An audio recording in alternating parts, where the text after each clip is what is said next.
I'm Kenneth, a relationship coach and a psychotherapist.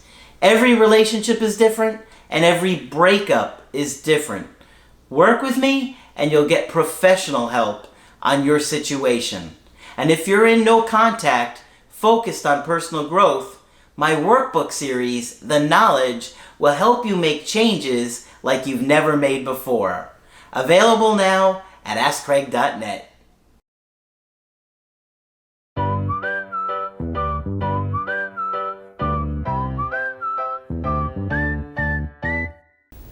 Hi there, I'm Coach Kenneth, and in this video I'm going to be talking to you about connection and attraction take energy. So, what I see oftentimes again and again is that the beginning of a relationship is great, it's amazing, it's exciting, and it feels just incredible. But over time, that kind of attraction level fades away. And there's a lot of different reasons because of that. What you have to understand is in the beginning, when we're feeling all this lust and excitement, it's our body naturally releasing chemicals. We feel amazing, we feel alive. It's like we're on a new drug. Over time, that kind of goes away. And when it starts to transition into long-term attachment, you've got to behave in attractive ways.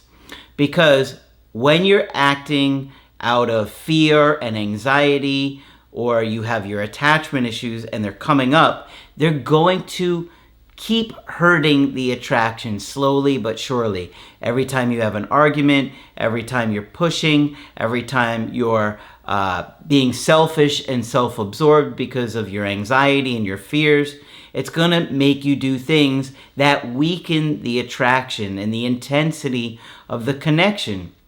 So the more that you learn to change your behaviors and replace your negative, unhealthy behaviors with positive ones, the more likely the relationship is going to stay strong and stay stronger for longer.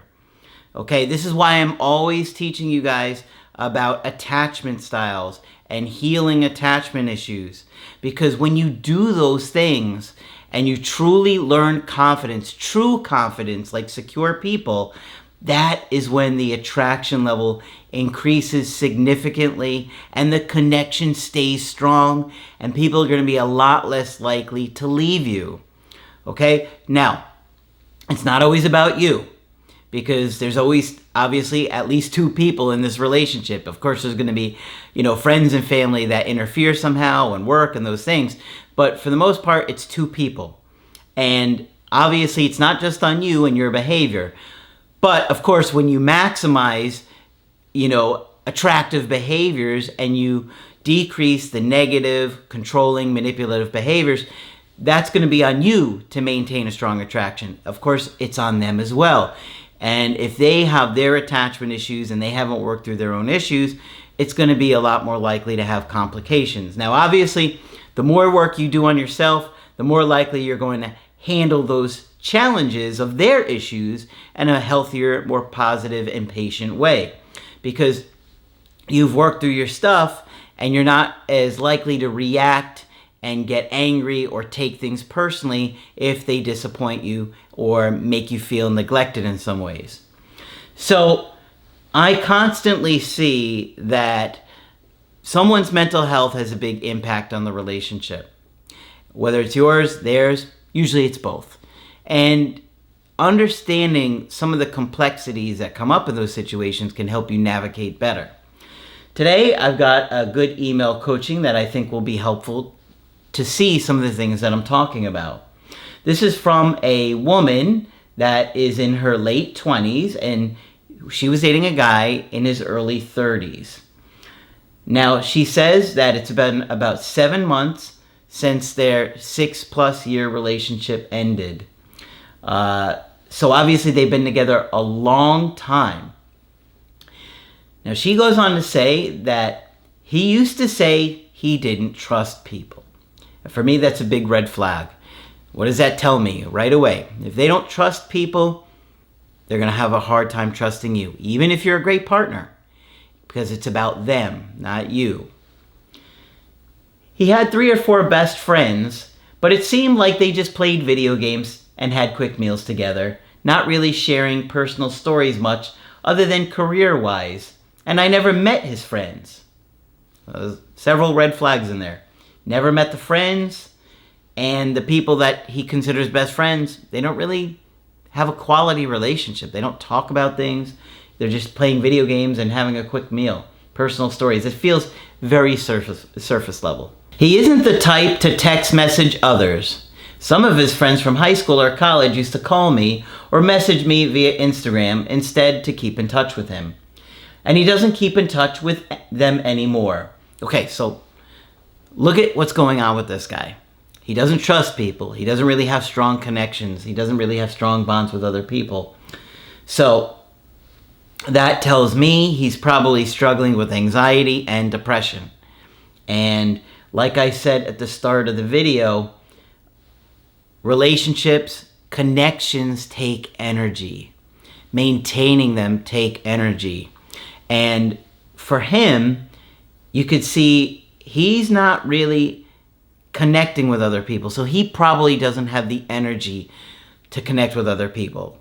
Okay? We'll find out more details, but I suspect he's probably struggling with depression. We lived together during our time in the States for several years. After I graduated from college, I returned to my home country where we maintained a long-distance relationship until he graduated in 2019. Upon returning to my country, we lived in each other's parents' houses. We considered moving in together, but decided to save money for our future marriage. Okay?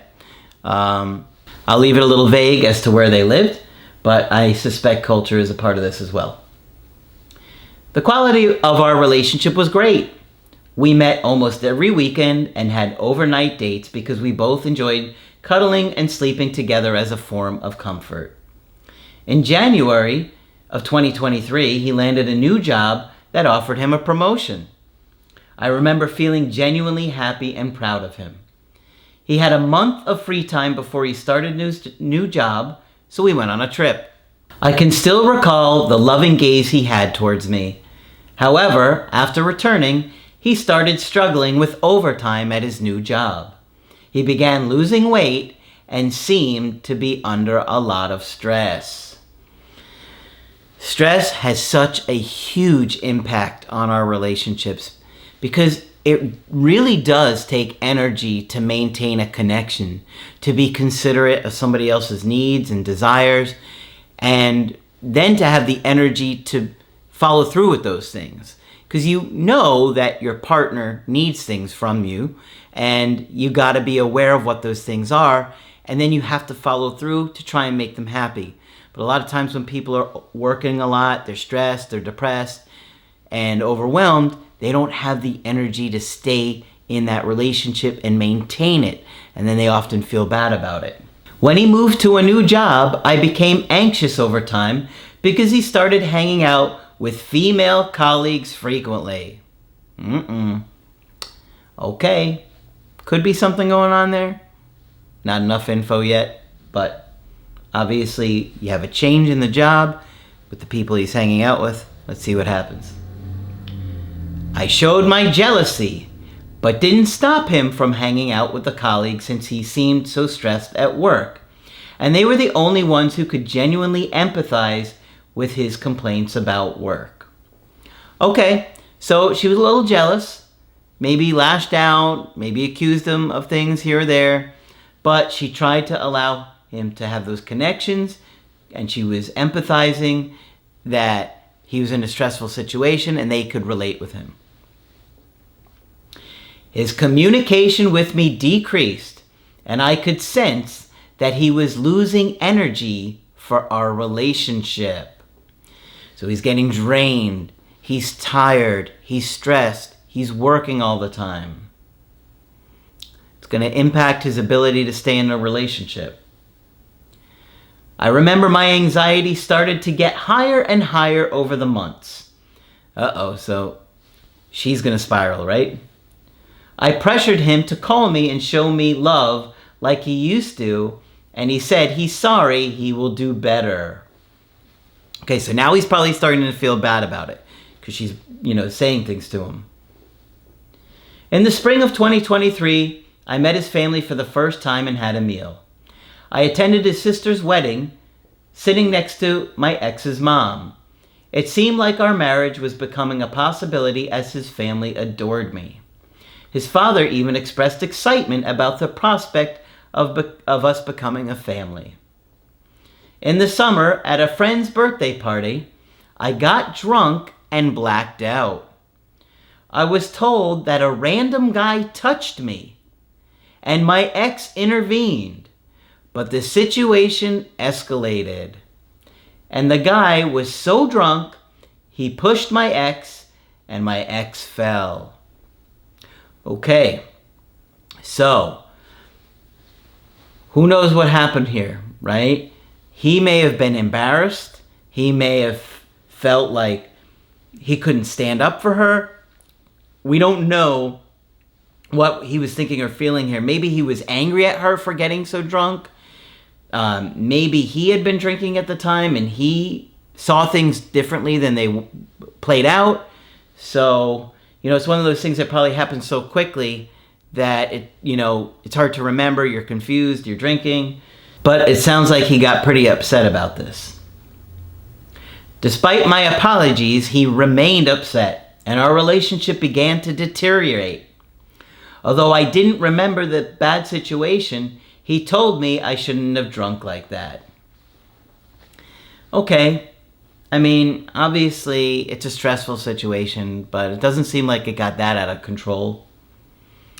So who knows why he's that upset. If it's really about that, or he's just so stressed and angry and upset, he's using this as an excuse. We went on a trip that summer and he was distant.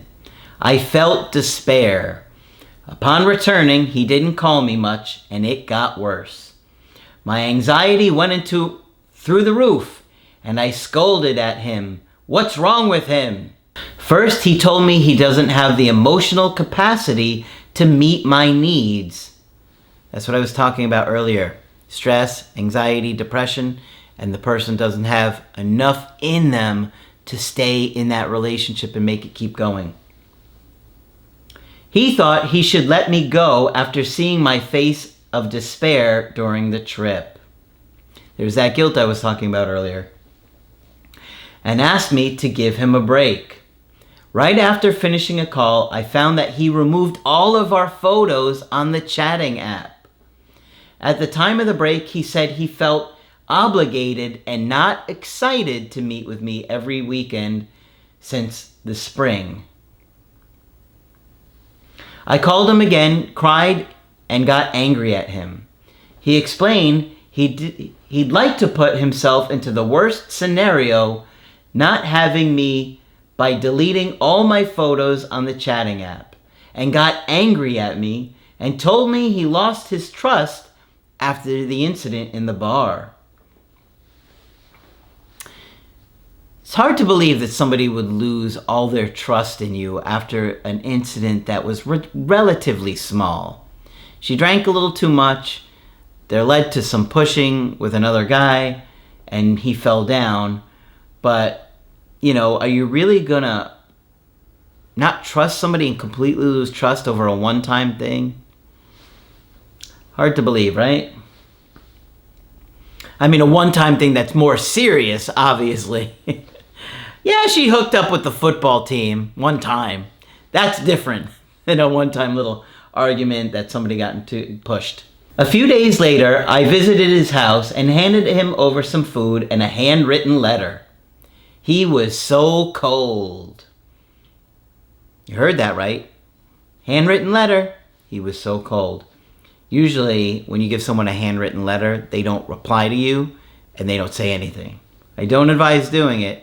I know there are other people that do, but quite honestly, I can't imagine for the life of me why they're telling people to do this. Constantly, when people do a handwritten letter, they get ignored. I got a guy today who did a handwritten letter. It just doesn't usually go well. I know the idea of it sounds great when you're suffering and you're completely obsessed with what to do, but I'd rather you not do anything than send that letter. Okay? And if you're on the fence about it, set up a coaching call with me and we'll talk about your situation. After a month later, so now she's following 30 days no contact. She's not following me yet. After a month later, I called him. We had a friend talk, but he said he is done. He lost his feelings, and he wished me all the best to meet someone better, a guy who is willing to give me what I need. Now remember what I said at the start of this. It takes energy to give somebody what they need. And I suspected that he was depressed. We know that he's stressed. He's got a new job. He's working all the time. So I think that has a big impact on what's going on with him. He can't give her what she needs, and he feels bad about that. He said he doesn't deserve me. I went to his house and begged and pleaded. He seemed like he was confused, but there was still no call from him.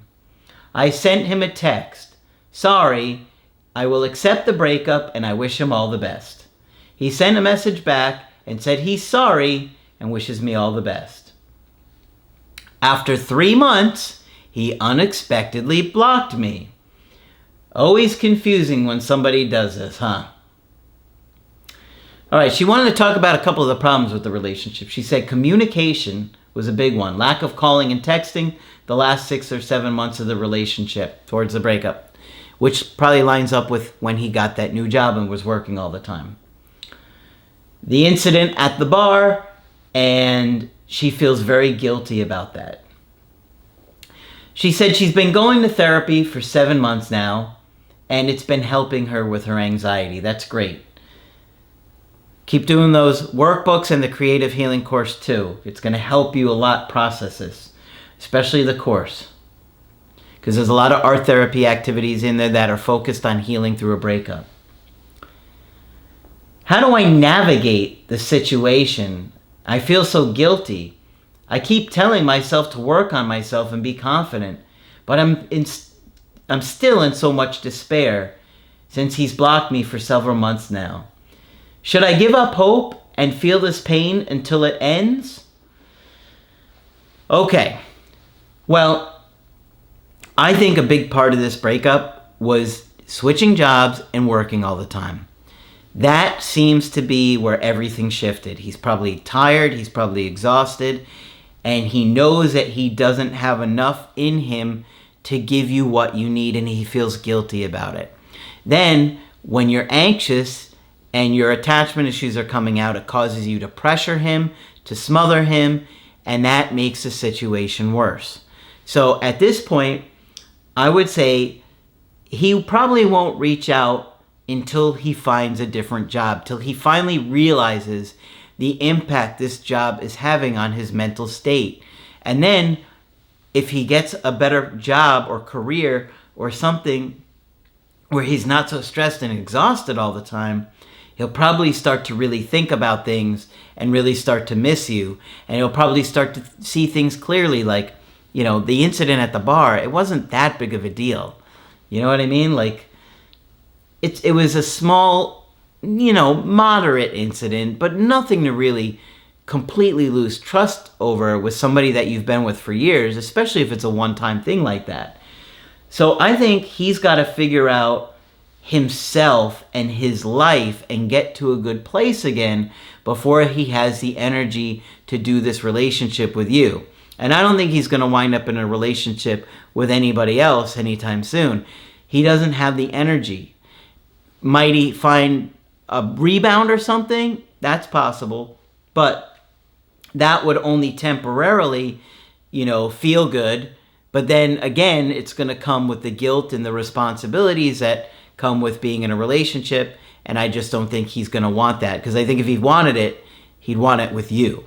So he's got to get to a good place. And until he is with his life, I just don't think he has the energy to stay committed to you, to give you what you need and to be present in the relationship. But don't beat yourself up here. I know you're probably really beating yourself up for that incident at the bar.